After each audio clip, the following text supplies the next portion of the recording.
Arkadaşlar canlı yayınımıza hoş geldiniz. Jerome Powell konuşuyor. Umut Bey sizdeyiz. Ben ve meslektaşlarım maksimum istihdam ve fiyat konusunda Amerikan halkının yararına politikaları sürmekte kararlıyız.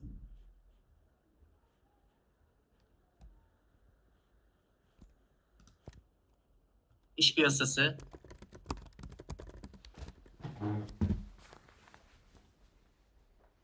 Eylül ayı itibariyle enflasyon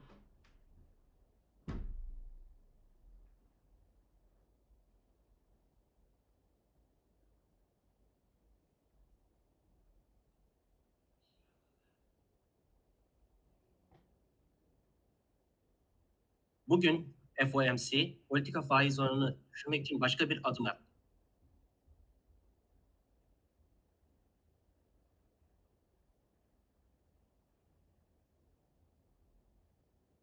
Enflasyon stabil bir şekilde %2'ye düşmüştü.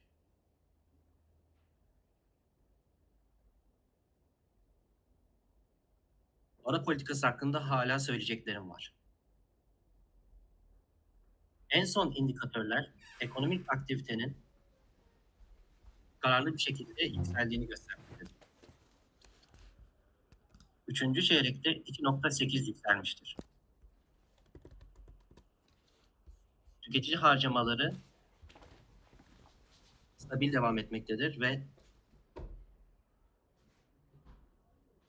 emlak piyasasındaki aktiviteler zayıf gözükmektedir.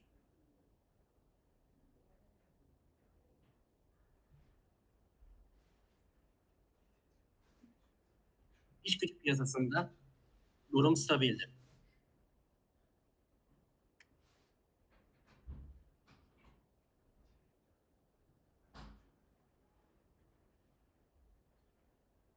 Eğer grevler ve kasırga olmasaydı bu figürler daha da iyi bir durumda olacak.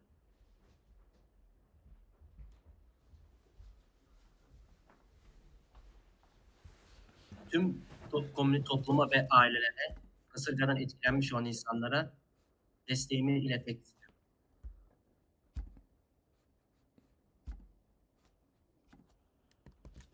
Nominal maaş artışı geçtiğimiz yıla göre daha yumuşak ve maaş aralarındaki azalmıştır.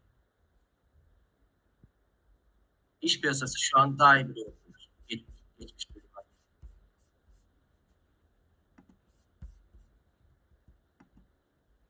Geçtiğimiz 2 yıla göre enflasyon gözle görülür şekilde yavaşlamıştır.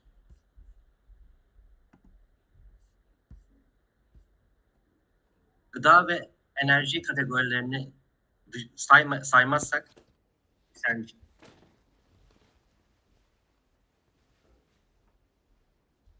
Çekirdek enflasyon hala yüksek kalmaktadır.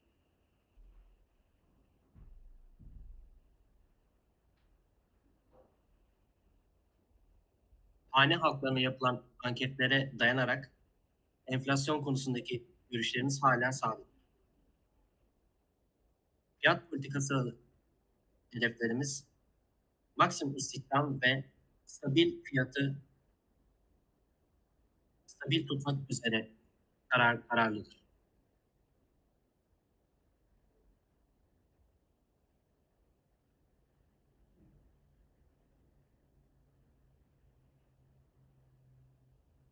Bugünün toplantısında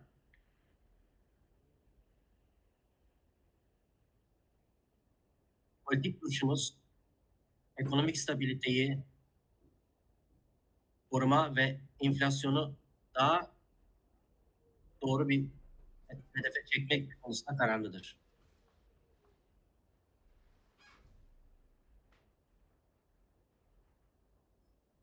Politika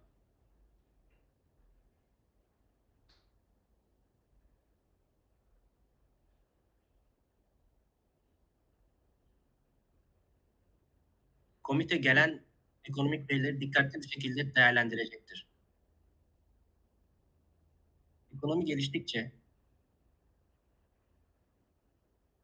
maksimum istihdam ve fiyat stabilitesi hedeflerimizi en iyi şekilde teşvik etmek üzere gelişecek.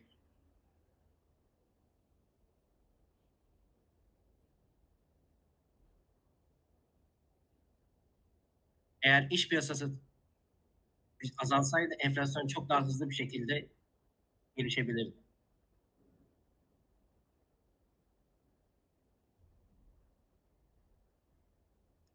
FED para politikası için iki görev ve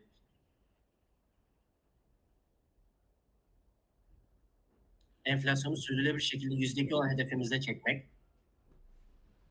konusunda kararlı. Bu hedefler tüm Amerikalılar için önemli.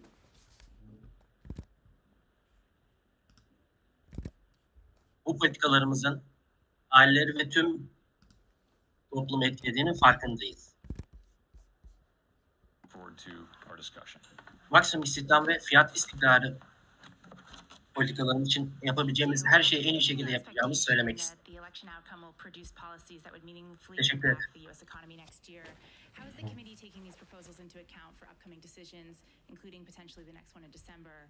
And can you give us any more sense of how proactive or reactive Önümüzdeki Eylül'de komite to changes in economic policies? seçimlerden sonraki gelişmeye de bağlı olarak nasıl bir tepki verecek? Sure. So let me say that in the near term, the election will have no effects on our policy decisions. Bunu söylemek isterim ki yeni dönemde As you know, many things affect the economy. politik kararlarımızda hiçbir etkisi olmayacak. Bildiğiniz gibi ekonomi birçok şey etkilemektedir.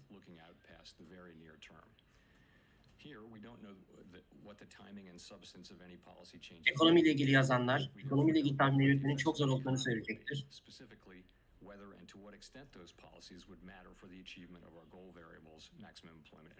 Bu politikaların ekonomiyi ne şekilde etkileyeceğini ve ne kadar etkili, ne kadar etkileyeceğini tam olarak bilemeyiz. Could have economic effects that over time that would matter for our pursuit of our dual mandate goals. So we, along with countless other factors, forecasts of those economic effects would be included in our models of the economy and would be taken into account through that channel.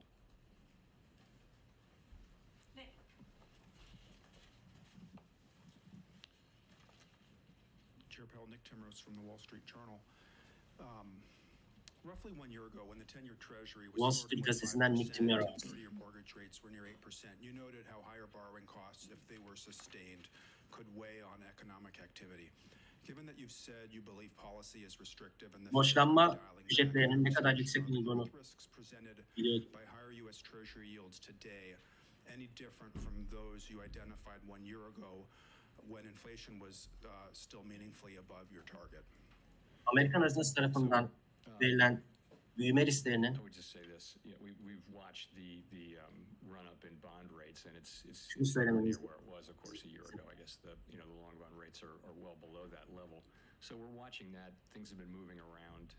bir yıl öncesine göre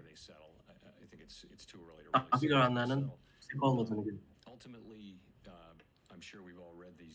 Ne zaman satacaklarını söylemek için şu an çok to provide our specific decomposition. I will say, though, that it appears that the moves are not principally about higher inflation expectations. They're really about a sense of more likelihood of stronger growth and perhaps bu bozulmayla ilgili söylemek bize düşmez. take financial conditions into account if they're persistent and if they're material. Finansal durumları ciddiye alıyoruz. Hale alıyoruz. It's just something that we're watching. And again, these things don't really have mainly to do with Fed policy, but biz sadece izlemekteyiz. Bununla ilgili bir şey söyleyecek durumda değiliz. Bunlar ekonomik diğer faktörlere bağlı.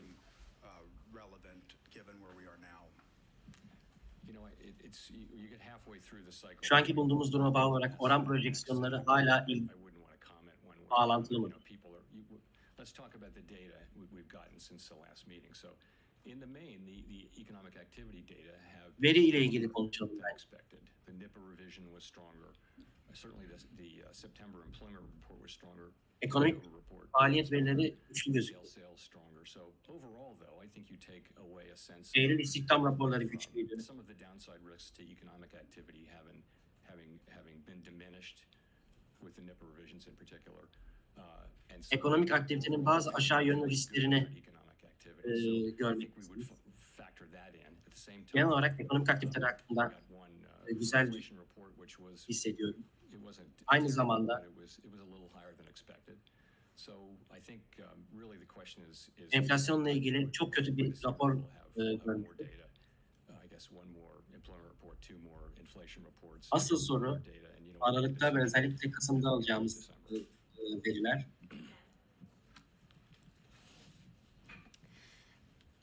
Ve Aralık'ta bunlarla bağlantılar daha özel kalacak.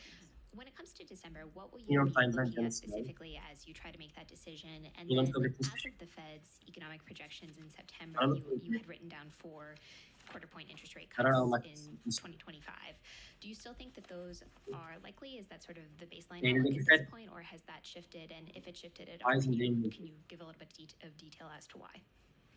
You know, we don't fill out an SEP, and I can't characterize one that wasn't filled out today. So I can't really speak for kind of exactly where the committee is.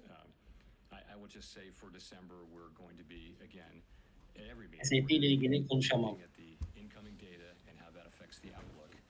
As you know, we're in the process of recalibrating from Aralık'la ilgili gelen verilerin ve bunun genel görünümü nasıl etkileyeceğine bakacağız. We're down 75 basis points, and we're asking ourselves, is that where we need to be?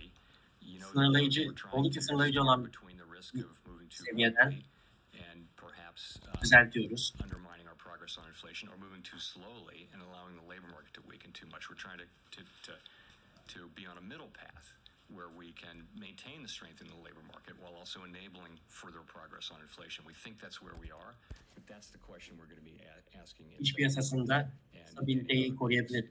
And again, I can't Aynı zamanda enflasyondaki because we don't fill out an SEP gelişme etkisini de vermek şart. Totally appreciate that. I guess when it comes to your own thinking, do you think that a full Diğer 4% görüşmelere de bağlı bu konuya 2025 ilgili is a bilgi veremem. reasonable outlook? Again, we're going to wait and see how things come in December. I mean, it's just, I would put it this way: we're on a path to a more neutral stance. Şöyle söyleyeyim. And that's very much what we're on. That has not Daha changed at all since September. nötr bir duruşa, And bu duruş yolunda you know, gidiyoruz. we're just going to have to see where the data lead us. We Ve have Eylül'den beri a whole çok 6 şey weeks değil. of data to look at to make that decision in December. Verilerin bizi nereye götüreceğini Ruling it out or in, but you know, I would say, you know, karar vermek için Aralık'ta elimizde veriler olacak biliyorsunuz. Ve you know, again, we net didn't bir şekilde update the SEP, so I'm not going to görünüm o characterize, ki you know, where the committee would be. Thanks, Howard Schneider with Reuters. komitenin nasıl olacağı konusunda SAP ile ilgili bir söyleyeyim. Howard Schneider yapıyoruz. In the first paragraph, when you say inflation has made progress, dropping the word further progress. Açıklamadaki And in the second konuştuğumuz dildeki paragraph, iki dropping the değişiklik sentence, hakkında the committee gained greater confidence that inflation was progressing towards its 2% goal. Is there any policy substance behind either of those changes in language? Is it %2'lik open the door to a hedefine pause? Is it doğru meant to communicate hiçbiri anything piyasasını about the stickiness of core hiçbiri inflation over the hakkında last 3 months? Not really, no. So let me tell you what we were thinking. So the test of gaining further ne düşündüğümüzü confidence söyleyeyim. was our test. Daha fazla güven kazanmanın first testi, rate cut, right? And sınavı, so we met that test in September. ilk faiz indirimi. You make it, you're requiring yet further. Eğer bunu kabul ederseniz nereye doğru We've made further progress. bir rehber nasıl We bir have rehber? gained confidence that we're on a sustainable path down to 2%. So Yani nokta şu ki biz güven kazandık. %2 %2 için sürdürülebilir bir yolda olduğumuza dair.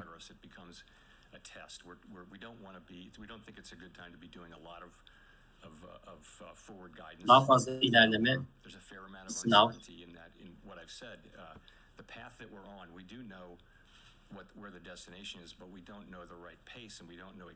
benim istediğimle ilgili yeterli bir The point is to find that, kesinlik. find the right pace and the right destination as we go. And I think there's a fair amount of uncertainty about that. And you don't want to Doğru hız ve doğru with guidance. You want to yolu bulmak sensible önemli. decisions as you go.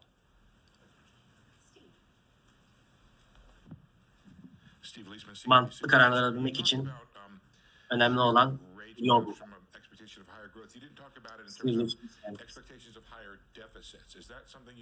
Beklenenden daha fazla büyüme ile ilgili daha yüksek oranlardan bahsediyoruz. So we know comment on fiscal policy, and again, I don't have a lot more to say on what's driving bond yields.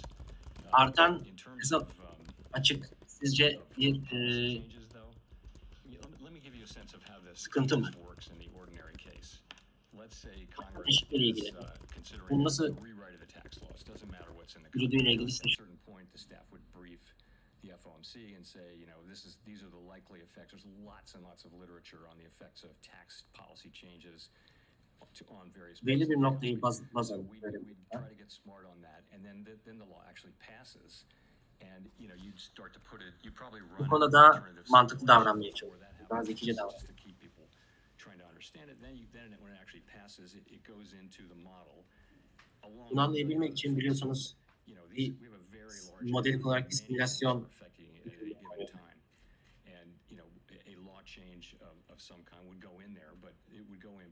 büyük bir ekonomimiz var ve bunu etkileyen birçok şey var. Biliyorsunuz bu zaman alan bir süreç. Ve asıl soru tüm bu olan politika değişikliklerinin nasıl, hangi negatif etkiler yarattı.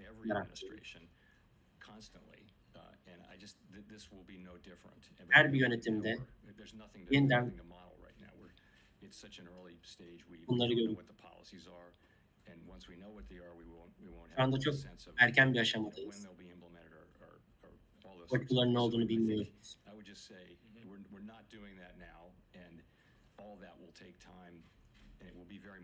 Benim şunu söyleyebilirim.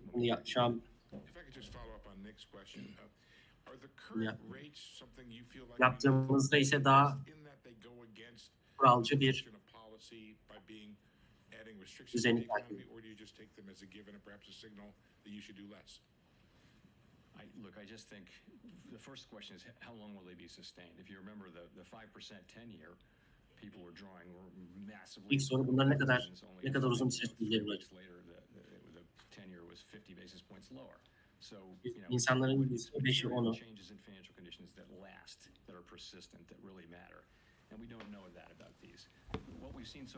finansal durumlardaki materyal değişim right now it's not a major factor in how we're thinking about things.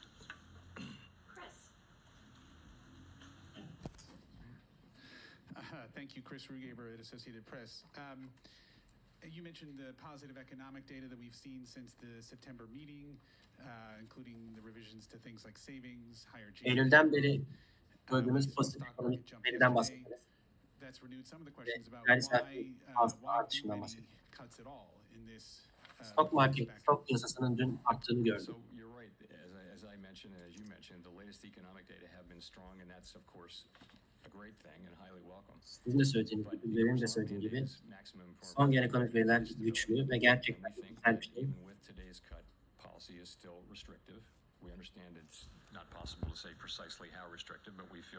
Bugünün indirimlerine rağmen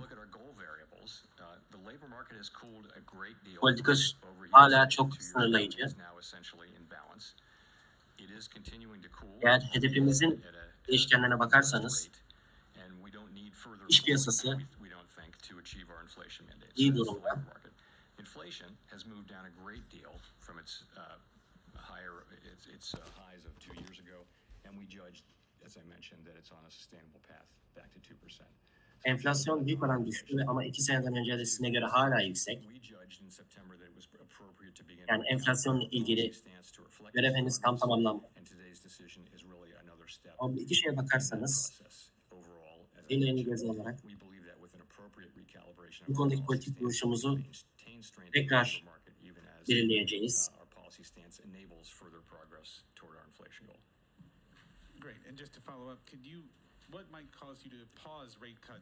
Politik duruşumuzu duruma göre çıkardık.